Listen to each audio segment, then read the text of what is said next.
Attention all personnel. Incoming podcast. This is MASH Matters. Greetings, lovers of MASH. We are back, MASH Matters. I'm Ryan Patrick, alongside the wonderful and talented Mr. Jeff Maxwell. Hello, Jeff. Hello, Ryan, and how are you today? Thank you. Thank you. That's for both of us, by golly. That's fantastic. Our studio audience joining us as well. Yes. Here for episode 26. And you know what? Episode 26 is only 2 away from episode 28. Oh, my. And that's going to be a very special episode for everyone. I hope. Is it like the very special episodes that they had of like sitcoms in the 80s? You know, a very special episode of Different Strokes. Yeah. Are we going to learn? Are we going to live and love at the end of this episode, Jeff? It may cause nausea. There is an element that people may get nauseous from listening to what I'm about to say in episode 28. All right. It certainly made me nauseous, but we'll see. Some of you may enjoy it. Some of you may get nauseous. We'll just see. So stock up on the Dramamine now and get ready for episode 28 coming up very, very soon. Yes, very exciting. We've had so many more questions come in, and we have a lot of voicemails coming in too. And we love hearing from you. We're going to be playing some of those voicemails coming up here in just a few minutes. But just so you know, if you would like to reach out to us and send us questions and comments, you can find us on Twitter. You can find us on Facebook and YouTube. Also, you can email us, mashmatterspodcast@gmail.com, and call and leave a voicemail at 513-436-4077. Or they can come over to the house. Either one. Or just stop by and bring cookies. Yeah, please bring cookies. Now, last episode, we discussed Halloween and we discussed tattoos. I put the call out saying, hey, if anybody wants to send us a MASH-themed tattoo, or if you've ever dressed up as a character for MASH, please send us pictures. And here comes our fan, Jamie Narragon, who does both in the same tweet. She says, for your enjoyment, a pic of my MASH tattoo, a simple asterisk, and me as Radar in the 7th grade circa 1993. And so she sent us these pictures. Let's address the Radar picture first. She's got the Radar hat on, she's got the Radar glasses, and she is holding a copy of Susie Coulter's The Complete Book of MASH. She is absolutely adorable. Jamie, you are adorable in that picture. Absolutely adorable. Yes, and she appears to be about the same height, too, as Radar at that point, because she was in 7th grade. So. Well, in this picture, she's only about 6 inches tall, so I don't know. That is smaller than him. That's true. And then you have the picture of her tattoo, which is the asterisk. But my question is, Jeff, and Jamie is the only person who's going to be able to answer this for us, but the way the picture is shot, by the way, you can see these pictures on our website. Go to mashmatterspodcast.com and look at the show notes for episode 26, and you can see these pictures. I can't tell, is that Jamie's wrist or is that like the heel of Jamie's foot? This is a very serious controversy. We are very confused whether that's the heel. Is that the calf? Is that asterisk on your calf, Jamie? Or is it her wrist? Your forearm, yeah. Is that where it is? Where the heck is that thing? Or is it something that's alive and is actually crawling from place to place on you? Because it looks like that too. I would slap it and see what happens. I think this is going to turn into the new, is the dress black and blue or, gold and white? Yeah. Is it Jamie's arm or is it Jamie's leg? Yeah. Jamie, you're the only one who can answer this. So please let us know, because there are going to be dozens of listeners who will be wanting to know the answer to this. Jamie's tattoo may go viral. We may go viral with this. Or that maybe is a viral on her arm or leg or wherever it is. Usually you don't want a tattoo to go viral, I don't think. Do you? No. You need an ointment or something for that. You got to spread, salve on it. It's not good. So, Jeff, I would like you to tell us about the other photo that we received from a listener this week. Really sweet. This is from Jenna Esch, and she says, "Hi, my name is Jenna. I enjoy your podcast and have watched MASH ever since I was a kid. My dad got me into MASH and still watch it to this day. It is the best show ever. Nothing compares to it. And even my pet bunny Chester watches it. Here is a picture of him watching the episode Hot Lips in Empty Arms with me. Oh, and here is the little bunny. Chester is sitting in front of the TV, looking right up, watching MASH. It's about the cutest thing I've ever seen, other than that strange thing on the arm of the other person. Boy, it is so cute. Yeah, look for the picture on our website, mashmatterspodcast.com, in the show notes. But yeah, Chester the bunny watching MASH. I love it. I love it. Bunnies are so sweet. My wife had a couple of bunnies actually as a young woman. She loved the little bunnies. And people say they're good with garlic and butter, too. I don't know. I'm not sure. But everybody seems to love. Don't listen, Chester. Don't. Jenna, thank you. That is about as cute as you can get, the little bunny, Chester watching MASH. Really sweet. I hope Chester listens to the podcast as well. I want to see Chester with headphones on listening. Here's little earbuds in those floppy ears. Thank you, Jenna. We also have Becky Keith. Dear Ryan and Jeff, I love the podcast series. Well, thank you, Becky. I have listened to every podcast and have enjoyed the interviews with Kelly and Mike immensely. I have listened to this podcast while painting my house and driving. Becky, is that really safe to do? I'm not sure. At the same time, that seems dangerous. You can get a ticket in California for that, I know. As I watch MASH over and over, I always look forward to the support cast such as Igor, Nurse Kelly, Colonel Flagg, Dr. Freeman, and Rizzo. I have to say that my favorite episodes of Igor are Promotion Commotion and Soldier of the Month. In these two episodes, I can actually see Jeff better and his charisma comes out more. Well, that's very sweet. I try to let my charisma out usually on the weekends. Anyway, this show is a classic, and you two are doing a great job of reviving it for new and future generations. Great job, guys. Hey, Becky, thank you very much. That's very sweet to say. And be careful driving and painting at the same time. That can be very difficult. That's right, especially when Jeff's charisma is out. Always on the weekends, be very careful. All right. So I mentioned at the top of the episode, we have several voicemails that have come in here in the last week or so. We're going to go ahead and play the first voicemail from Joe.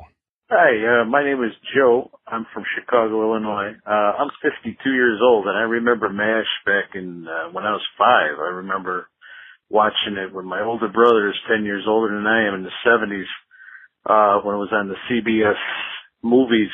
They would show MASH episodes on CBS late night on Fridays, and I was watching MASH up until the end. Well, what happened with McLean Stevenson? He always talked about Illinois, and was he really related to Adlai Stevenson? I know he's from Illinois and Bloomington, and what was the relation there? So that was my question. I loved the show. I hated to see it ended when I was in high school. When it ended, I think it was 83. The last one.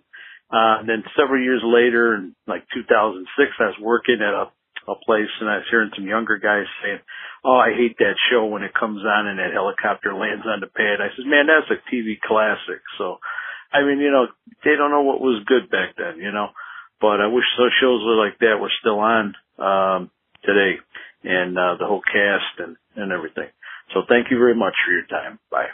Hey, Joe. Yeah. So Joe, I actually got a follow-up message from Joe. He said that his mom passed away in 2016 at the age of 87, but she would watch the show. And when Robert Alda would guest star on MASH, she would say, "He's a nice man."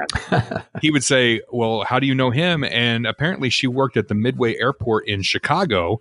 And those days, actors would come by her little shop. Evidently, Robert Alda was one of the ones who stopped by her shop and made quite an impression on Joe's mom. So nice little message from him. Also, he lives in a town called Midlothian, Illinois, which I had never heard of. I live in Illinois as well, but I live down in the southern tip. Midlothian is up near Chicago. So thank you, Joe, for the voicemail. We really do appreciate it. Wonderful words there. Now, your question about McLean Stevenson. Yes, he is related to Adlai Stevenson. Now, there are two different Adlai Stevensons. McLean was the great-grandson of William Stevenson, and William Stevenson was the brother of Adlai Stevenson, who was the vice president to Grover Cleveland. Is there going to be a test on this? Because I'm getting a little confused. Yes. Yeah, okay. I'm taking notes. This makes McLean Stevenson the second cousin once removed of Adlai Stevenson II, who was the 2-time presidential nominee. That clear? Oh, it's totally clear. I can see it from all the way outside. I can see it. Wow. But the connection to Illinois, yes, McLean Stevenson was born in a town called Normal, Illinois, which is up near Champaign-Urbana, which University of Illinois is. But McLean Stevenson did not go to U of I. He went to Northwestern University, which is in Evanston, Illinois. Wow, that was a lot of stuff. Thank you. That was a lot. My goodness gracious. Hey, speaking of Robert Alda, do you want a quick funny story about Robert Alda? Oh, yeah, absolutely. So Robert Alda was doing a scene up on the helicopter pad, and we're outside, and it's quite sunny outside. And they rehearsed the scene. I think Alan was in the scene or something. Anyway, they're standing outside in front of the helicopter, and he rehearses the scene, and then they say, okay, great, and then let's move stuff around and see what we can do, setting up the camera. And Robert Alda sauntered casually over to the director of photography. And the director of photography is the guy who is responsible for making everybody look good by way of having the lights set in the right place and, you know, the filters and whatever. So the director of photography is a pretty important guy to an actor because they can either make you look horrible or pretty good. Huh. So in the old days, his kind of movie star days, those guys were really important because everybody wanted to look really pretty and really handsome. So there was a lot of attention given to the director of photography and the actor, and they had conversations on how to make themselves look pretty and handsome. So they did the little rehearsal, and Robert Alda strolled over to the director of photography, and he said, well, you know, by the way, I just want to tell you that BJ, which his name was BJ, the director of photography, on these kinds of scenes, when we're out in the sun here, I get a 402 silk filter on these lenses. And I'm standing there listening. It was just me and Robert Alda and BJ were standing. And so Robert Alda walks away, and I looked at BJ and I said, BJ, what is that? And he says, I don't know. And he went on with the business, and they shot the scene. That was it. You know what he was talking about. I loved it. And I think it was true. I don't think he was kidding. He would have told me if he knew what he was talking about. I don't know. I wonder if Robert Alda watched that episode later and said, hey, that's not a 402 filter. Yeah, wait a minute. What's that guy doing? Anyway, back to the MASH show. Hey, Derek Wade. He writes, Ryan and Jeff, thanks so much for a great new episode. I, as I believe all your listeners, really appreciate the time you take to not only put together the podcast, but to actually read through our question. You know, I might want to say something about Ryan Patrick here. When he says, I appreciate the time to not only put together the podcast, if nobody knows, Ryan Patrick does a lot of stuff with this podcast that I really don't do. I mean, okay, I'm the pretty one. Fine. Okay. We all accept that. That goes without saying, I think, yes. Of course. But Ryan does a tremendous amount of work on this podcast to not only put it all together, but to get it formatted and to make it show up so that we can all listen to it and hear it, and we can say, oh, gosh, that's what they're saying. So thank you, Ryan Patrick, for doing all that production of this wonderful podcast. And that's how this works. So thank you, Jeff, because if it weren't for your involvement with this podcast, nobody would hear my preparation. Well, that's what the pretty one is for, I guess. I don't know. Oh, yes. Well, so anyway, Derek says, hope you both continue to enjoy making the podcast as much as we all enjoy listening to it. Oh, that's really nice. You help keep our love of MASH alive and relevant and interesting to learn the little details we wouldn't get to usually know. All the best. Derek, thank you very much. That's really, really nice to say. We appreciate that. That's very sweet.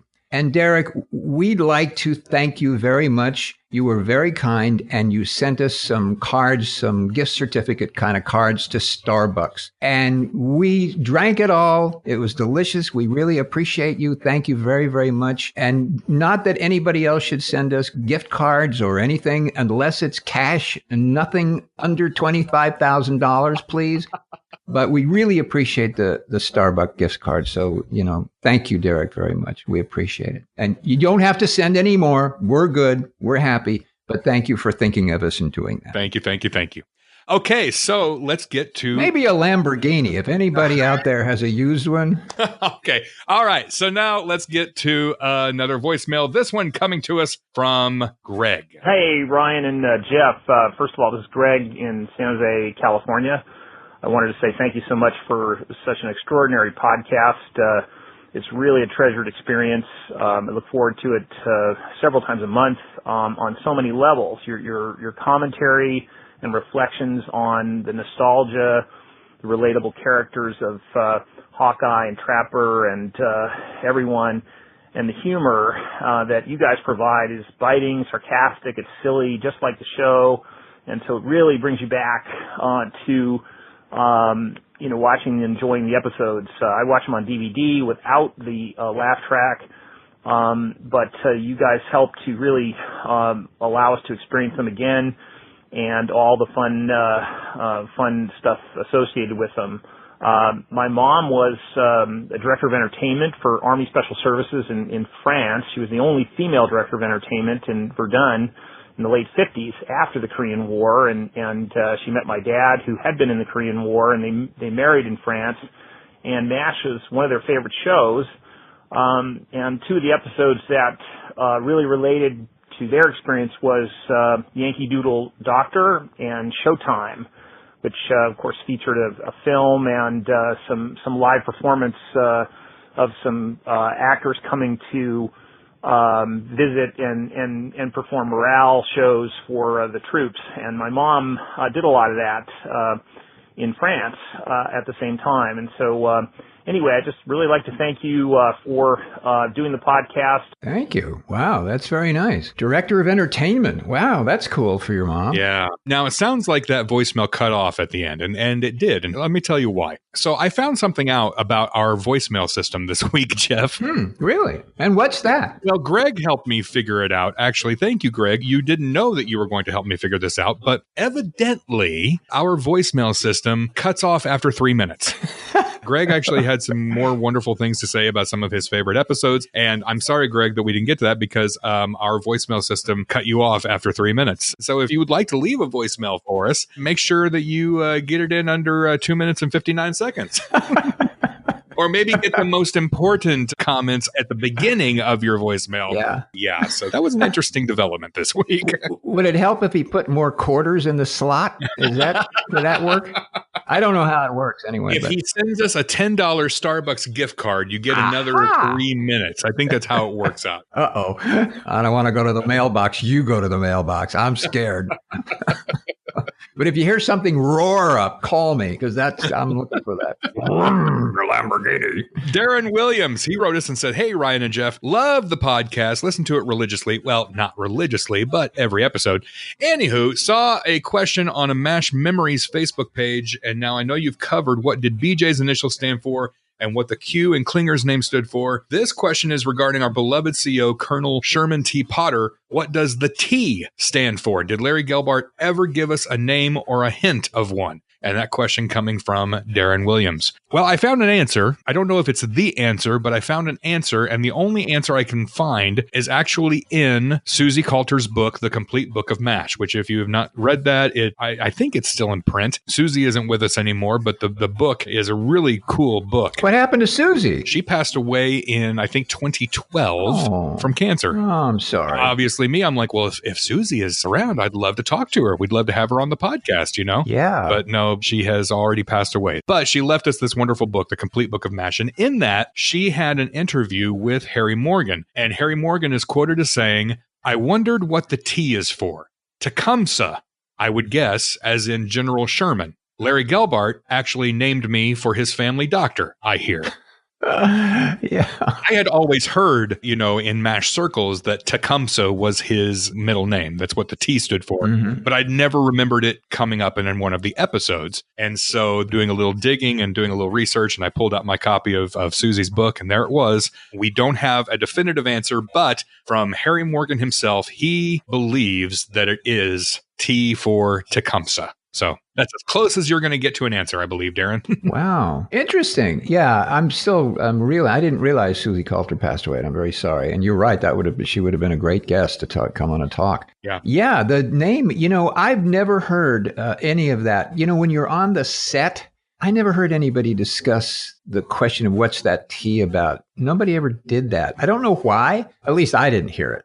Interesting that it comes up later, but it didn't come up then. It's just some of those MASH mysteries, and then people come up with their own answers, and then that's how urban legends begin. Yes. But I was glad that we were able to find that quote from Harry Morgan in Susie's book. Yeah, cool. All right, we have another voicemail. This is our third and final voicemail coming from Bryn. Hi, Jeff and Ryan. This is Bryn calling from Virginia. I am 22 years old and have been a massive fan of MASH for probably running on 5 years now. My twin sister and I have really bonded over it. I don't remember how we got into it, but I'm assuming my dad would have mentioned it. Maybe he watched it religiously as a child with his parents. So I don't really have a question, but I do have something of a story. My twin sister and I actually have met Alda. We tried to meet him when he was doing his one-man show. He visited my twin sister's university when we were freshmen, and we waited outside in the rain for him for about 1 hour before he finally came out and asked us why we were standing in the rain, and then why two 18-year-old girls were such big fans of MASH and were crying all over his coat. So anyway, we love MASH, and we both love this podcast. Just recently, actually, I met Loretta Swit as well. We're trying to meet as many MASH cast members as we can while we still can. So thank you so much for the podcast. We really love listening to it. And this is from a couple of episodes ago, but Jasper from Germany. Ich spreche Deutsch. I speak German. I love MASH. We're the same age. Let's link up. Don't know if I'll play that part, but anyway, thanks again, Jeff and Ryan, for the awesome podcast. We love MASH. And bye. Wow. All right. Well, so now we're a dating podcast. This is interesting. We may have made an international love connection. Who knows? That's why MASH matters, by golly. That's another reason. We can hook you up. Jasper, Bryn, Jasper, you two kids go talk MASH in German. Yeah. Yeah, that was cool. Thank you, Bryn, for your great story about you and your sister meeting Alda. I'd like to open it up and ask if any other listeners have stories of meeting some of the MASH cast. We'd love to hear your stories as well. How did you meet them? Where did you meet them? I myself, I've had the pleasure of meeting several MASH cast members through the years. I met Mike Farrell. He came to our local university and spoke. I think it was about 18 years ago. I've met Loretta twice, also at the university close by, Southern Illinois University. Ran into Jamie Farr in the lobby of the Ryman Auditorium in Nashville, Tennessee, following a production of A Christmas Carol where he was playing Scrooge. I believe that was back in 1996, 97, somewhere in there. I've had lunch with this Jeff Maxwell guy before, too. Really? Yeah, he's an interesting cat. I've heard a lot of urban legends about him, too, but we won't go into that. But let me tell you my favorite story, though. I had the pleasure of meeting Bill Christopher. He came to our little area and did a show here. Actually, I've seen... Okay, let me backtrack here, because this is an interesting story. Jamie Farr and William Christopher, many, many years ago, did a touring production of The Odd Couple. And it was scheduled here at a theater in a town here, an old theater. And the day before their production, that theater burned to the ground. Oh, my gosh. Wow. Yeah. Holy moly. And so they were able at the last minute to book that same show and move it to a different theater in a different town right nearby so that everybody who bought tickets was still able to see the show. But yeah, that was wild. Well, flash forward about 15, 20 years, William Christopher comes back to this area and is doing a musical called Church Basement Ladies. I was working in radio at the time. The radio station where I worked was very big into raising money for St. Jude Children's Research Hospital, which is very near and dear to my heart. So I concocted an idea of, hey, can we do a lunch with William Christopher and, people can bid to have lunch with him? lo and behold, it worked out. Bill agreed, and so we were able to auction off lunch with Father Mulcahy. Selfishly, I put all this together, one, for St. Jude, but also because I also wanted to have lunch with Father Mulcahy. It's all about you, isn't it? It's all about you. It's about the kids, and it's about me as well. Yeah.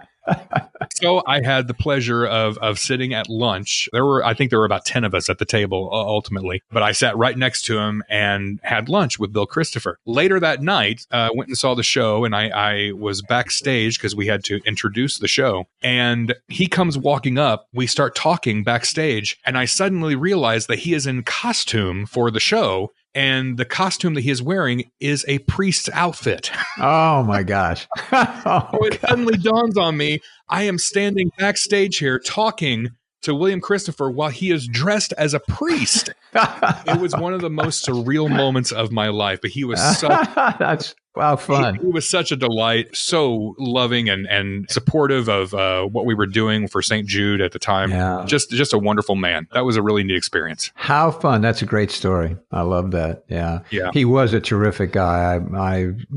Everybody loved him. And I think people have said this before, but he was the right choice for that part. There couldn't have been a better choice for that part, even though they made one initially. He wasn't the first priest. Right. But Yeah. It was a good thing that he became the priest because was he good. He was just such a genuinely sweet, kind, good human being. It was too bad he wasn't really a priest. He could have done a lot of good. Yeah. Just like Alan Arbus should have been a shrink, you know? Yeah, they should have been. Yeah, that's true.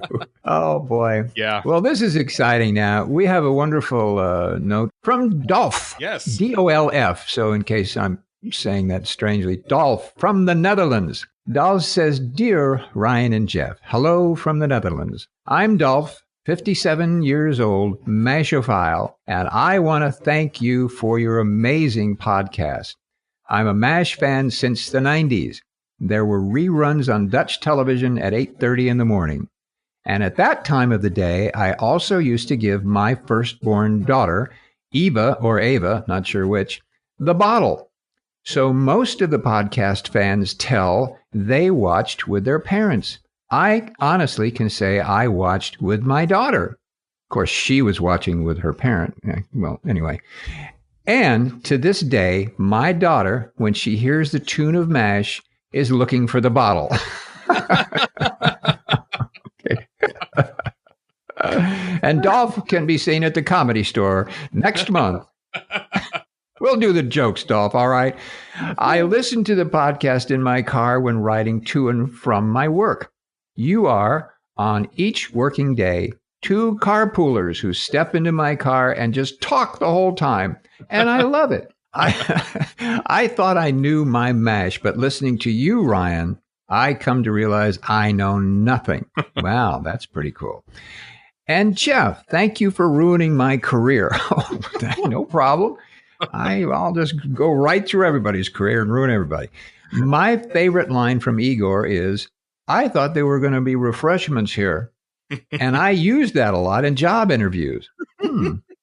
That's not a good thing to do. Apparently, I'm the only one over here in the Netherlands who knew this line of Igor's. Well, there you go. Sorry, Dolph. On the subject why MASH is so important to so many people. For me, it's that MASH is a safe family in a not so pleasant world. The world is not an easy place to live in, and I'm always looking for places where it is safe. And MASH is just that. In a brutal war, you can rely on the MASH family for everything. I have no questions at this moment, but thank you very, very much, and please step into my car at any moment. Greetings, Dolph de Vries, the Netherlands. Well, that's really nice, Dolph. Thank you very much. My goodness. Isn't that sweet? Wow, that's great. We're around the world. Maybe we can hook Dolph up with the twin sister or something, you know? Now, wait a minute. Slow down there. Slow down. Stop now. Hold everything. Hold everything. Oh, wait a minute. I'm sorry. No, that's not right.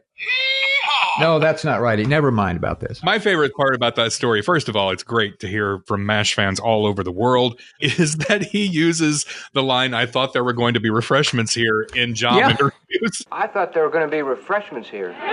Yeah. That tells me that Dolph has not had many jobs. Yeah, poor Dolph. But he does say he's, he's riding to and from my work. So I guess he has a job now. Oh, yeah. Hang on to that, Dolph, because you don't want to go for another interview. You're going to fail miserably. So that line finally worked, apparently. Yeah. And don't paint while you're driving either. That's not good. Well, I can't think of a better way to wrap up this episode of MASH Matters. If you would like to get in touch with us, please do that through Twitter, through Facebook, through our website, mashmatterspodcast.com, and call and leave your own voicemail that is shorter than 3 minutes long at 513-436-4077. And we would love it, too, if you listen to us on Apple Podcasts. They're on the iTunes. If you can jump on Apple Podcasts and leave us a review, we'd love to read your review as well here on the podcast. Now, Jeff. Ryan. Next episode. Yep. At long last. Yep. People have been asking, when are we going to talk about season 3? Next episode, we are going to do our season 3 recap. Oh, sorry. We'll salute season 3. So we've already put it out there on Facebook and Twitter asking people, what are your favorite episodes from season 3? And oh my goodness, people are coming out of the woodwork and telling us what their favorite episodes are. And there are a few, unsurprisingly, that are rising to the top. So we will run through some of those comments, and I'll also share my top 3 from season 3 coming up in the next episode. And I have a theory about why season 3 is eliciting so many responses. I will talk about it on that episode because I have a very, very serious theory about why it really strikes a chord. So stay tuned for that. All right. And by the way, in terms of ending this episode, what about my Jolson medley? You never want me to do it. I don't understand people. I mean, yeah, we need to bump that to the next episode. I'm sorry, we've already run out of time. I'm so sorry, Jeff. Next time then. Season 3, the Jolson medley. All right. And until then, here's looking up your old address.